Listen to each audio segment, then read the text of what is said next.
The manipulation of truth that paved the path to war in Iraq didn't just flow through politicians' speeches. It flowed far more effectively through major media outlets.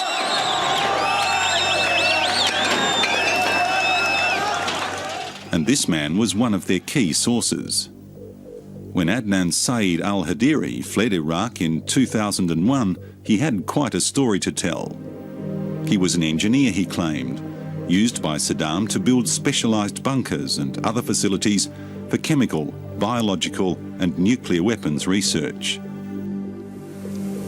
Inside of these buildings, I did the finishing of that they needed for clean area, antibacterial, resistance to bacteria, and resistance for chemicals. He brought out documents too. Plans, specifications, locations and contracts. Al-Hadiri told his debriefers he'd helped build or had seen hundreds of sites throughout Iraq.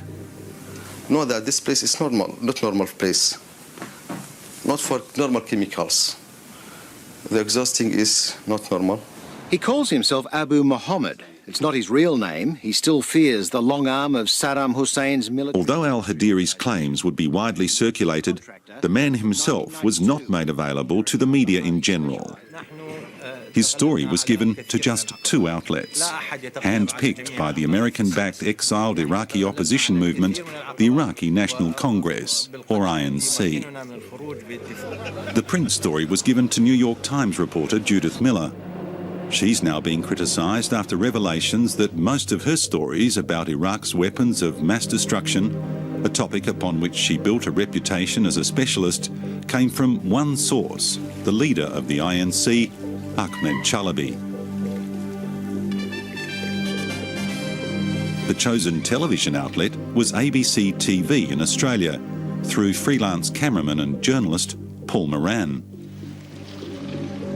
Moran was later killed in Iraq while working for the ABC. The Australian Navy is pushing closer to the Iraq. Now it has been revealed that Moran worked extensively for the INC and with a company working for American intelligence and the Pentagon, employed to spread anti-Saddam propaganda. And al-Hadiri's story certainly hit that mark.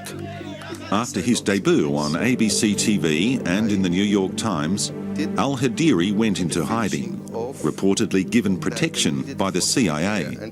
His claims were reprinted and broadcast by dozens of other media outlets throughout the world, greatly influencing both public and government opinion.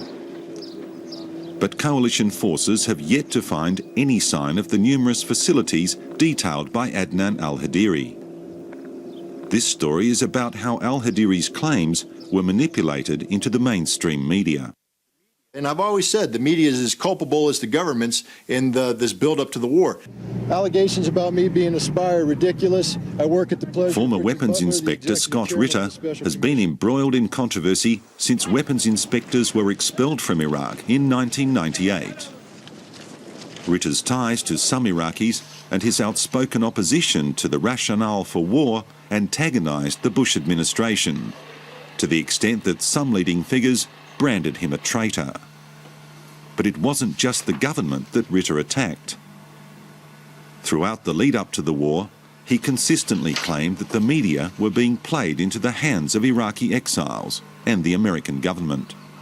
The media wanted a sexy headline. They wanted a sexy story. And here's a man who's telling a sexy story, and suddenly he's featured on, Australian newscasts, American newscasts. The man who helped orchestrate publicity for al-Hadiri was Zab Setna, media spokesman for the INC. Setna spent more than a decade working in and around Iraq, much of it with his Australian mate Paul Moran. After the INC helped al-Hadiri escape from Iraq, it was Paul Moran who was called in to do the one television interview that would go around the world. We got him out. You got him out. And when it turned out that he was probably the single most significant defector who came out of Iraq in terms of his knowledge of the Iraqi weapons program. Well, that's and it was a huge worldwide scoop for Paul.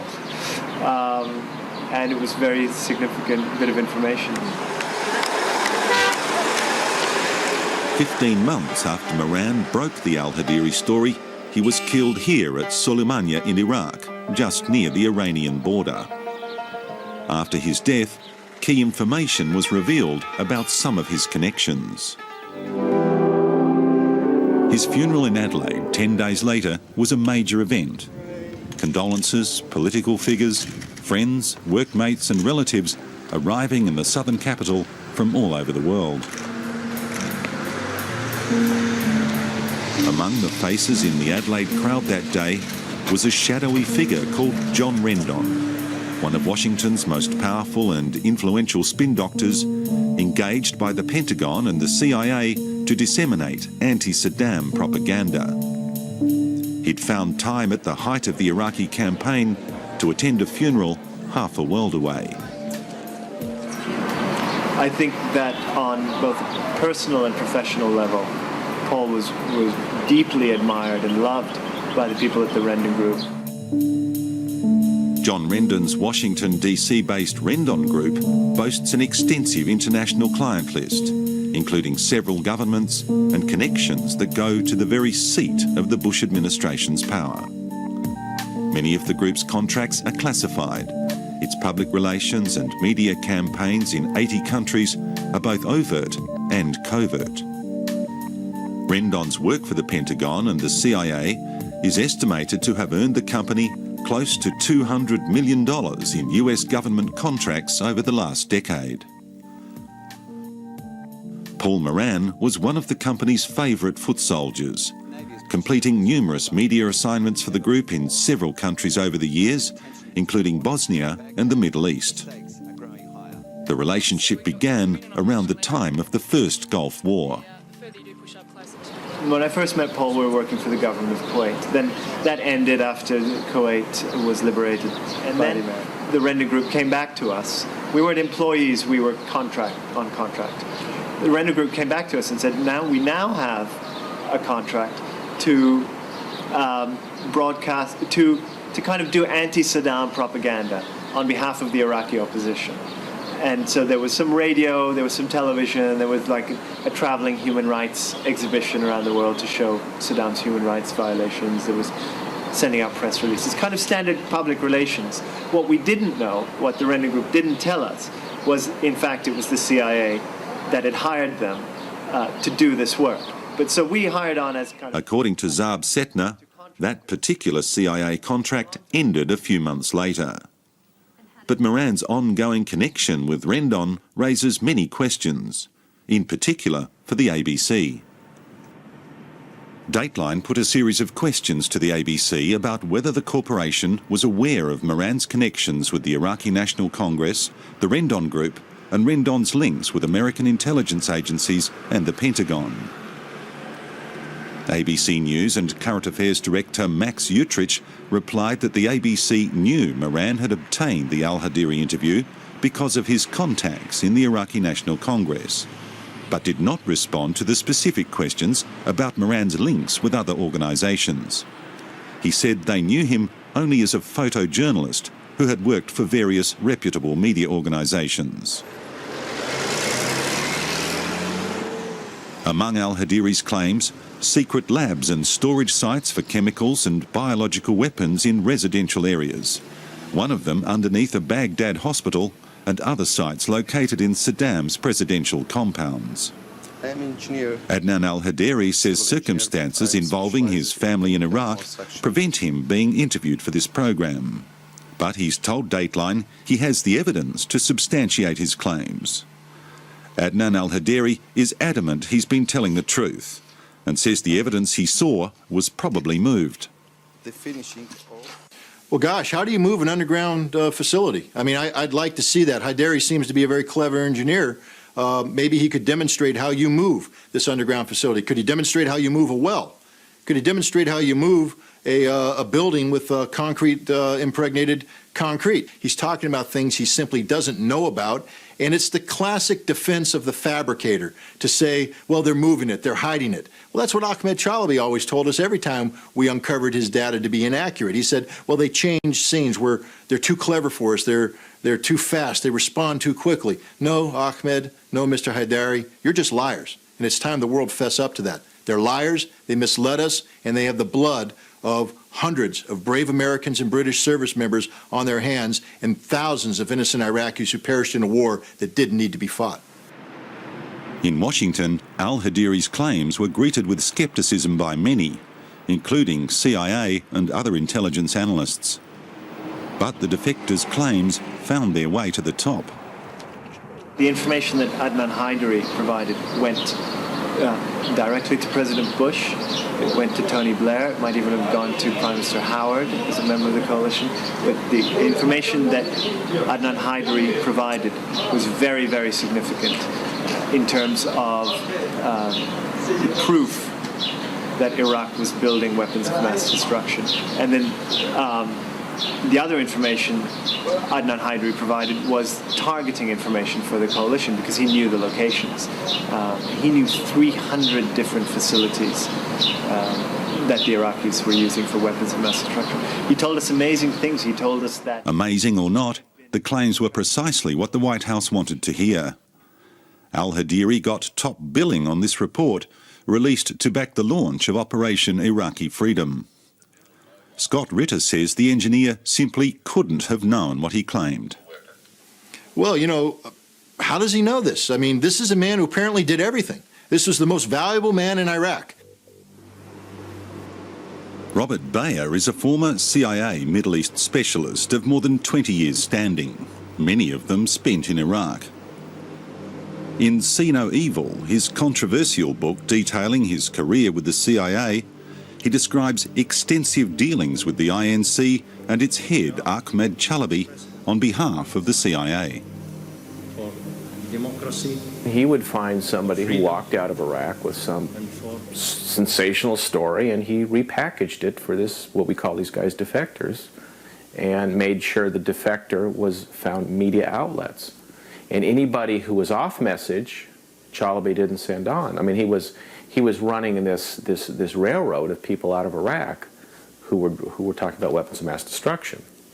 Now, obviously, if an officer came out, you know, who said, listen, that all this stuff was destroyed, he didn't have a ticket out of the country in order to tell a story. Mr. Haidari's evidence is a perfect example of the kind of garbage that was disseminated by Ahmed Chalabi. First of all, let's take a look at just the process of how this wonderful defector, whose information was widely quoted by George W. Bush in his State of the Union address, in his presentation to the Security Council on September 12, 2002, incorporated into Tony Blair's dossier about Iraq's weapons of mass destruction. Let's see how this information got to be, you know, portrayed so prominently. The process that took al-Hadiri's story to the White House and the international media began in Bangkok after he escaped from Iraq.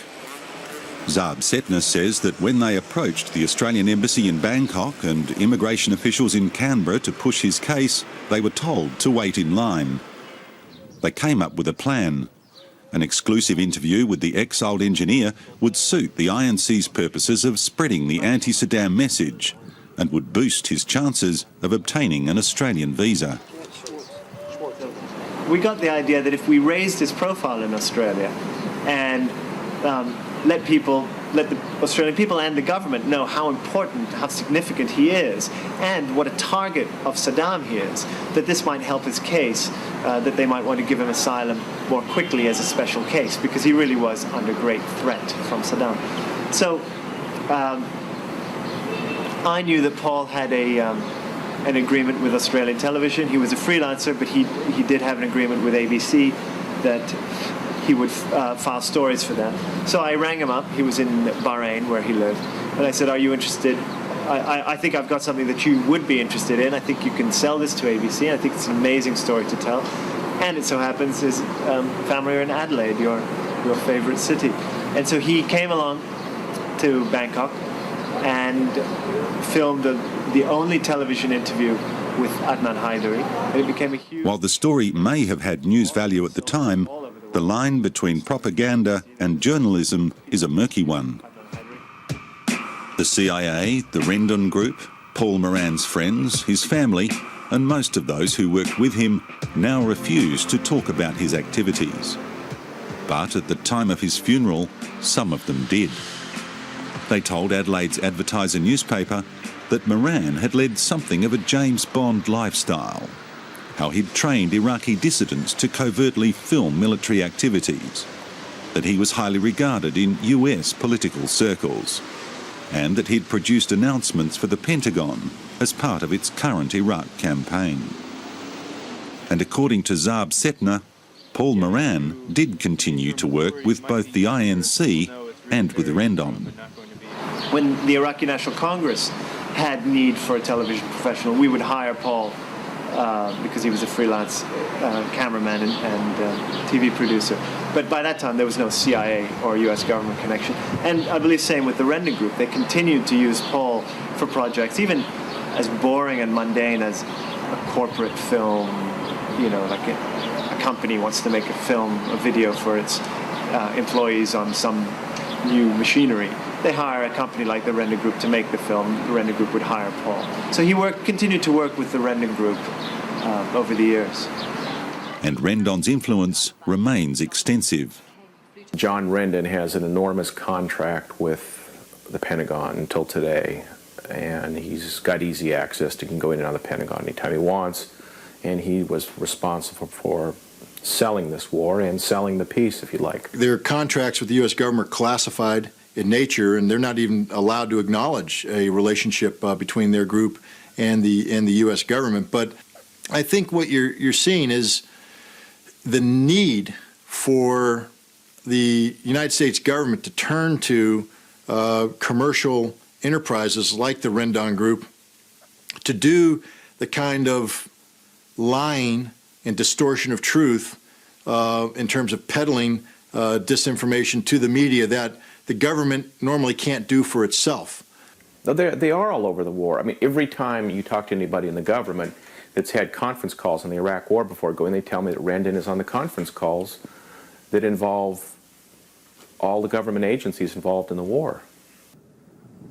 Whatever possible relationships Paul Moran had with Rendon and the American propaganda campaign, in northern Iraq, where he did much of his work, Paul Moran is remembered with gratitude by the people there. Indeed, Kurdish leader Barham Saleh says there are plans to build a statue in his honour. Paul Moran will live on in our hearts as a friend of the Kurdish people, as somebody who wanted to do a good job telling the story of my people. But he's also a hero because he wanted the world to know about the evil of terrorism. Paul Moran may well have worked for a good cause, but if there was a professional conflict of interest, should he have been engaged as a journalist? Despite the growing controversy over the way information and intelligence was used in the build-up to the Iraq War, the ABC has no qualms about its relationship with the late Paul Moran. In response to Dateline's questions, the corporation said, "We do not believe we were used by anyone," and that the story was tested with an authoritative source and presented in an unvarnished manner. Moran, they added, carried out his occasional ABC duties without fear or favour. There is no suggestion that there was anything wrong with the ABC buying the story, or in the way it was packaged by its own journalists and presenters. The key question that the ABC declines to respond to is whether anybody within the organisation had any knowledge of Paul Moran's contractual relationships with Rendon, the INC, or any other conduits for American intelligence or military agencies. Nor will it indicate if any such internal inquiries have been made since his death. And then the Rendon Group came back to us. We weren't employees, we were on contract. The Rendon Group came back to us and said, we now have a contract to broadcast, to kind of do anti-Saddam propaganda on behalf of the Iraqi opposition. And so there was some radio, there was some television, there was like a traveling human rights exhibition around the world to